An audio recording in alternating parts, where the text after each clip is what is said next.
A New York Times podcast has exposed the Islamophobia which drove a moral panic around a group of majority Muslim schools in Birmingham. It's called the Trojan Horse Affair and investigates how a fake letter led to the widespread perception that a group of Muslim teachers and school governors were part of an Islamist conspiracy. The podcast has been released to widespread acclaim, but as we'll explain, some in the UK media are losing their minds over it. We'll come to those reactions in a moment. First, let's look at the background. The scandal began in 2014 when Birmingham City Council received a letter in the post. It appeared to contain the details of an Islamist plot called Operation Trojan Horse to infiltrate schools in the UK and to seed extremist ideas in the minds of pupils. The council passed the letter to the Home Office and the Department of Education. A few months later, in the spring of that year, the letter was leaked to the press, where it sparked a hysterical frenzy of speculation, accusations, and outright panic. The BBC reported that an Islamic takeover plot was being investigated. The Birmingham Mail warned of a jihadist plot to take over the city's schools, and the Telegraph warned of Trojan horse plotters' links to terrorism in Syria. There was a major problem with all of these stories, though. The letter was a hoax. Nonetheless, a judgment was made that didn't matter. There could be no smoke without fire, and the Department of Education launched an urgent inquiry into extremism in Birmingham's schools. Michael Gove was in charge of education at the time. He appointed a former head of Britain's counter-terrorism efforts, Peter Clark, to run the investigation. A bogus letter had launched a new front in the war on terror.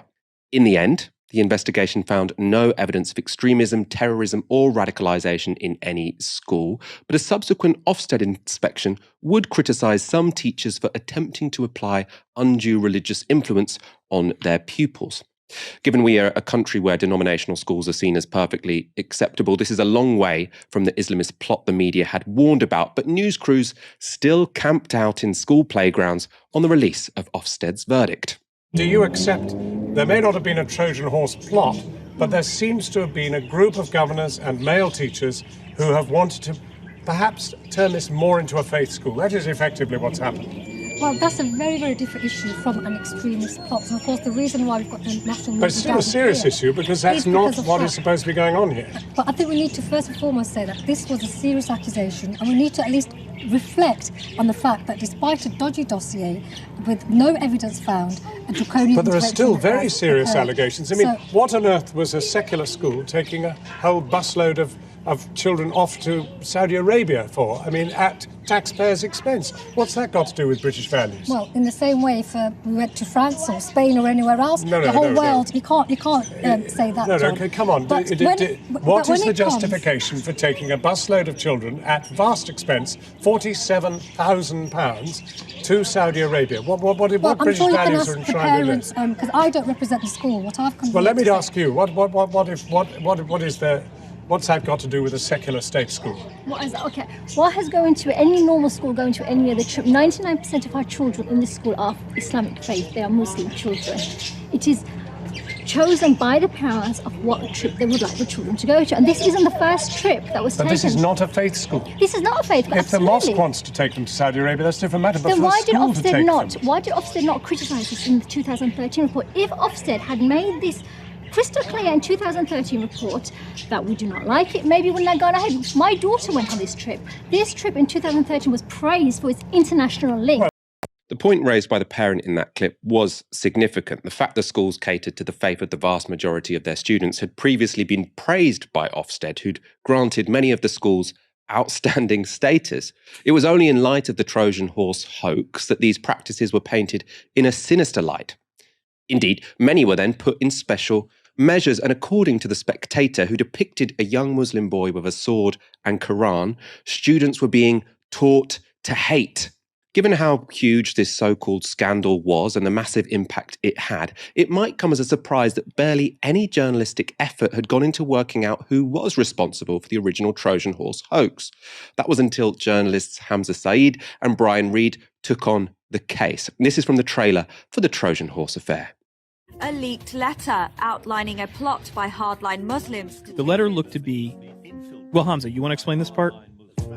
The letter looked to be a secret communique between Islamic extremists who'd been infiltrating the city's schools in a supposed plot called Operation Trojan Horse.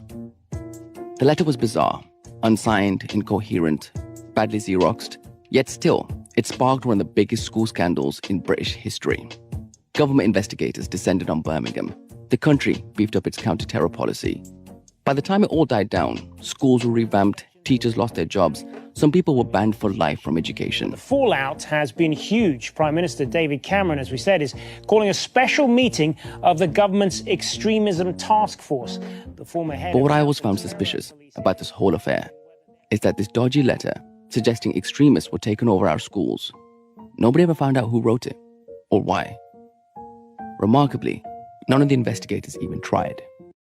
I mean, it's a hugely significant podcast. One, because it is a joint New York Times and Serial production, and they have completely transformed how investigative journalism is conducted and consumed by a huge audience. And what their investigation does, I think, it's one of the first things that I've read or listened to, which really gets to grips with how Islamophobia functions in British society. Because the podcast does three very important things. The first thing it does is that it puts together a credible theory for how the Trojan horse hoax was put together and who was responsible for it and why. It's theory. You don't end up with a kind of deathbed confession moment, but it puts together quite a credible theory of how it came about. The second thing is throughout the podcast, you have this ongoing conversation between Brian Reed, who is a veteran podcaster and investigative podcast producer, an American guy, a white guy, and you've got Hamza Syed, who was a medical student turned journalist. This is his first news story and obviously is a British Muslim rookie reporter. And between the two of them, you have this ongoing dynamic where they're discussing what good journalism is. Is it steadfastly neutral, steadfastly non-partisan, or does it try and reflect some of the experiences, concerns and perspectives of historically marginalized people? So what's the relationship between impartiality and troubling dominant narratives? And that's something which goes on throughout the whole podcast. And then the third thing, and this is what I think has prompted the freak out that we're going to discuss in a minute, is that it shows in painstaking detail how this Trojan horse letter, which was very quickly debunked as a hoax by both Birmingham City Council and also counter-terror police, how it came to contaminate every subsequent investigation, inquiry, or examination of what was going on in Birmingham schools. It ended up kind of being Schrodinger's letter, at once a hoax, a fraud, and a fake, and also something which was taken so seriously that it could transform, in one case, a police investigation into some other hoax letters, which were part of an employment dispute at Adderley Primary School. And I think that this examination of how at every level people were willing to believe the most outlandish allegations, and they suspended their disbelief. They did not do their due diligence on checking claims, checking the credibility of testimony at every level. This failed to happen because the story was wrapped up in this clash of civilizations, war on terror, deeply Islamophobic narrative around British Muslims essentially being a kind of fifth columnist within UK society. And it is that examination which I think prompts the freak out that we're going to talk about in just a second. Let's look at the freak out, because while the podcast has been released to wide acclaim in the US and much of the world, in the UK, it hasn't. Sonia Soda in The Observer this weekend complained the makers had got the story wrong. In the piece, she accuses Brian Reed and Hamza Sayed of bad journalism and writes, "The Trojan Horse affair presents a one-sided account that minimises child protection concerns, misogyny and homophobia in order to exonerate the podcast hero, a man called Tahir Alam. In doing so, it breaches the standards the public have the right to expect of journalists, with cruel consequences for those it uses and abuses along the way." Soda was backed up by some high-profile figures. Khalid Mahmood is MP for Birmingham Perry Bar. He tweeted at Sonia Soda, "A sensible critique of a sham of so-called journalism by the New York Times podcast, a case of misogyny, bullying and premeditated so-called investigation. No Islamophobia, just caught out, no hoax." At the time of the scandal, Mahmood maintained that the letter really did indicate an Islamist plot, and he's apparently one of the last people still refusing to accept it was fake. He's denying it was a hoax. Janice Turner from The Times also weighed in. She called Soda's piece fearless and forensic and described it as another reason to cancel her subscription to the New York Times.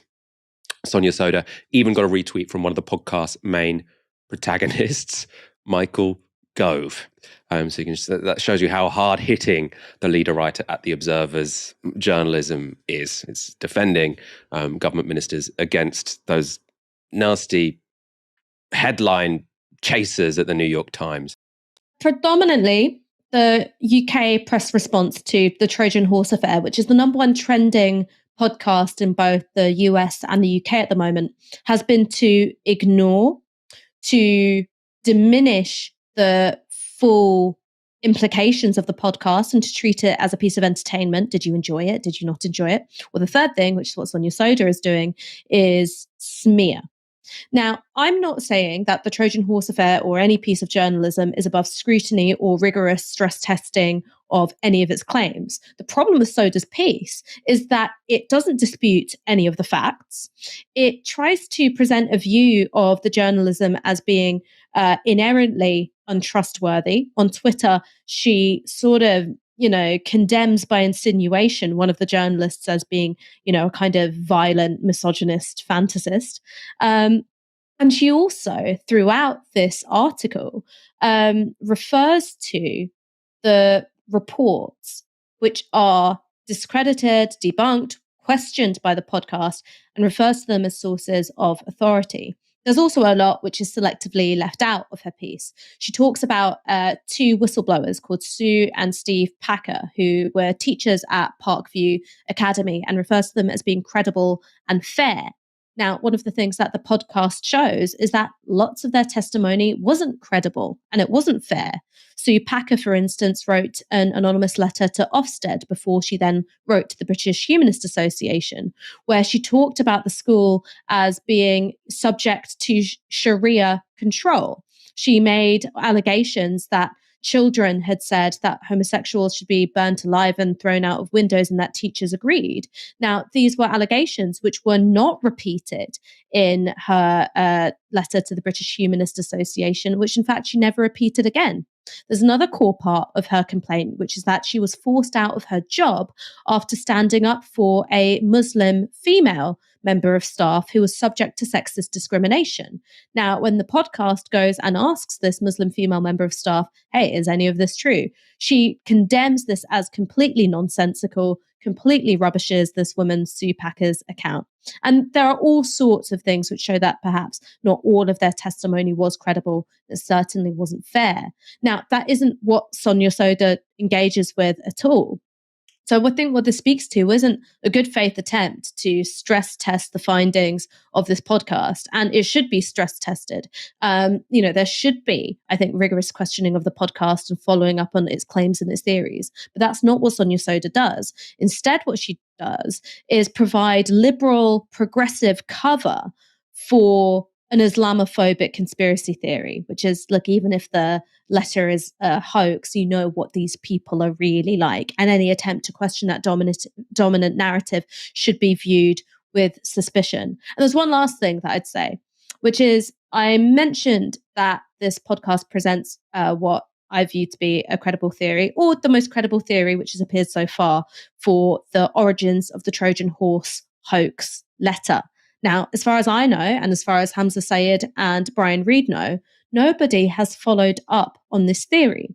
Nobody has asked the person who it is suggested wrote the letter or someone close to them wrote the letter. No one has followed up with this person. No one's asked them questions. They haven't been doorstopped. They haven't been hounded with a microphone while at work. And they're still a head teacher at a Birmingham primary school. Now, that should tell you something about Britain's press and its willingness to leave certain stones unturned if it allows them to maintain a prejudice or a falsehood that they've been key in spreading for a long time. There are veils of silence which are dropped around certain issues. There are lines which are drawn, and it effectively says, do not cross these if you want to be considered a respectable or a serious journalist. Now, unforgivably, two journalists at the New York Times and Serial decided to cross that line, and that's why they're being treated in the way that they are.